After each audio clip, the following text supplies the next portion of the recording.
ममता दीदी के बंगाल में एक बार फिर केंद्रीय जांच एजेंसियों पर टारगेट किया गया है। इस बार बंगाल में उपद्रवियों के निशाने पर राष्ट्रीय जांच एजेंसी यानी एनआईए थी। पश्चिम बंगाल के पूर्वी मिदनापुर में जांच एजेंसी एनआईए की टीम पर अटैक किया गया। उपद्रवियों ने एनआईए की गाड़ी को निशाना बनाया और उस पर पत्थरबाजी की, जिसमें एनआईए की गाड़ी के शीशे टूट गए। हाईकोर्ट के आदेश पर एनआईए की टीम भूपति नगर ब्लास्ट की जांच करने पहुंची थी। बताया जा रहा है कि भूपति नगर में उस वक्त एनआईए की टीम को निशाना बनाया गया जब एनआईए के अफसर ममता बनर्जी की पार्टी तृणमूल कांग्रेस के एक नेता के घर जांच करने पहुंचे थे।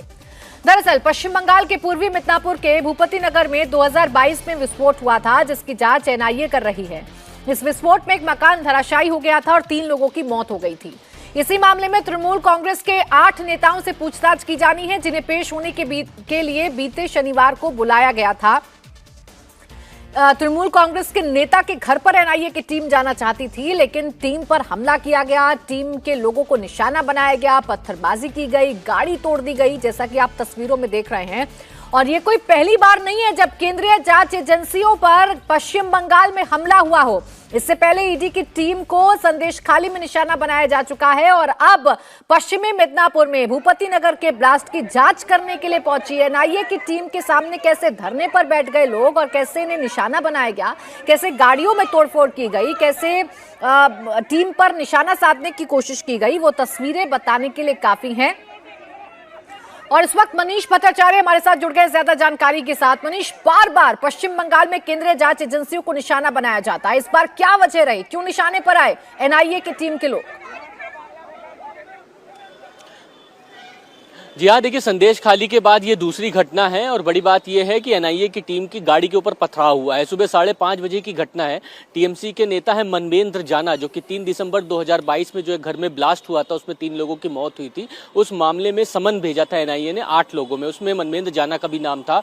उनसे पूछताछ करने के लिए एनआईए की टीम वहां पर मौके पर गई थी। 2 लोगों को हिरासत में भी लिया था और जब उनको वापस लेकर एनआईए की टीम वापस आ रही थी तब गाड़ी पर हमला हुआ। कुछ लोग गाड़ी के आगे बैठ गए, धक्का मुक्की हुई और नौबत इतनी आ गई कि विंडशील्ड जो है वो क्रैक हो गई है एनआईए की गाड़ी, जिसमें एनआईए के अधिकारी बैठे हुए थे। उसके बाद एनआईए के अधिकारियों ने शिकायत दी है पुलिस में मनवेंद्र जाना के खिलाफ कि उसके साथ कुछ लोग थे जिन लोगों ने, अज्ञात लोगों ने गाड़ी पर हमला किया है। बहरहाल भारी पुलिस जाब्ता वहां पर मौके पर तैनात है और ये कोशिश की जा रही कि जो वहां पर इर्द गिर्द जो लोग थे उनको आइडेंटिफाई किया जा सके। एनआईए ने पुलिस में शिकायत जरूर दर्ज कराई है और जैसे कि आपको मैं बताऊं कि संदेश खाली की घटना के बाद ये दूसरी घटना है और इसमें पहले भी एनआईए की तरफ से समन भेजा था 8 लोगों को कि पेश हो और उस पूरे मामले में पूछताछ की जाएगी। लेकिन ये 8 जो लोग हैं, जो टीएमसी के जो नेता भी है इसमें मनवेंद्र जाना, ये लोग पेश नहीं हुए थे और आखिरकार एनआईए सुबह जब उनके घर पर रेड मारी, 2 लोगों को हिरासत में लिया। सुबह 5:30 बजे जब उनको वापस लेकर वहां से निकल रहे थे उस वक्त इन लोगों ने हमला कर दिया, गाड़ी पर पथराव किया। कुछ लोगों ने गाड़ी को रोकने की कोशिश की,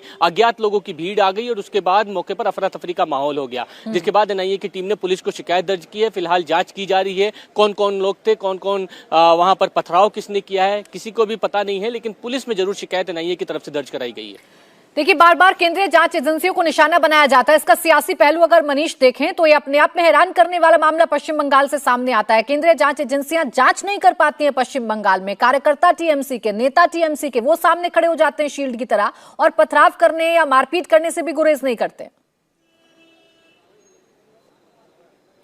जी हाँ, ये बड़ी दिक्कत की बात है। आपने संदेश खाली में देखा होगा जब शेख शाहजहां को गिरफ्तार करने के लिए ईडी पहुंची तो किस तरीके से ड्रामा हुआ था, किस तरीके से ईडी की टीम के ऊपर हमला हुआ और उसके बाद पूरा मामला कोर्ट तक के पहुंचा, कोर्ट को इंटरवीन करना पड़ा और उसके बाद जाकर शेख शाहजहां की गिरफ्तारी हुई है। वैसा ही कमोबेश ये दिखाई दे रहा है। एनआईए की टीम के ऊपर हमला हुआ है। कलकत्ता हाईकोर्ट के निर्देश पर ही एनआईए की टीम वहां पर गई थी इन लोगों को पूछताछ करने के लिए, क्योंकि बार बार समन दिया गया था, कोई भी वहां पर पेश नहीं हो रहा था। मनवेंद्र जाना, जिसका मैं नाम बता रहा हूँ, ये वो लीडर है जिसको पूछताछ किया जाना था और उसी को हिरासत में लिया जाना था। और उसी के लिए जब एनआईए की टीम पहुंची तो वहां पे मौके पर जो लोग थे उन्होंने विरोध जताया। विरोध इतना ज्यादा बढ़ गया कि एनआईए की टीम की गाड़ी के ऊपर हमला हो गया, विंडशील्ड पर पथराव किया गया और उसके बाद वहां भगदड़ जैसी स्थिति मच गई। बार बार इस तरीके की स्थिति आती है, सवाल खड़ा होता है ममता सरकार पर कि आखिरकार एक घटना जब हो चुकी है तो दोबारा से केंद्रीय जब जांच बल कोई पूछताछ करने के लिए, जांच करने के लिए जाता है तो ऐसी स्थिति क्यों होती है। बहरहाल अब एनआईए की टीम, बिल्कुल सरकार रोक नहीं पा रही है ऐसी घटनाओं को या जानबूझकर ऐसी घटनाएं होने दे रही है सरकार, ये सवाल है जो पश्चिम बंगाल की सरकार पर खड़े होते हैं। शुक्रिया आपका मनीष तमाम जानकारी के लिए। तो देखिए, एनआईए टीम पर हमला क्या सियासी साजिश के तहत हुआ? क्या केंद्रीय एजेंसियों को बंगाल में जानबूझकर टारगेट किया जा रहा है? ममता बनर्जी लगातार केंद्रीय एजेंसियों को निशाने पर लेती हैं। ममता ने अलीपुरद्वार में एक रैली के दौरान बीजेपी पर अटैक करते हुए बड़ा दावा किया था। ममता बनर्जी ने पब्लिक के बीच कहा कि रामनवमी पर पहले बीजेपी नेताओं ने दंगे कराए और फिर एनआईए की टीम को केंद्र ने जांच के लिए भेज दिया। ममता ने कहा कि इसे प्रूव करने के लिए बाकायदा उनके पास डॉक्यूमेंट है। ममता ने कहा कि बीजेपी वाले खुद को साधु समझते हैं और ईडी, सीबीआई और एनआईए के जरिए टीएमसी नेताओं को लगातार टारगेट किया जा रहा है।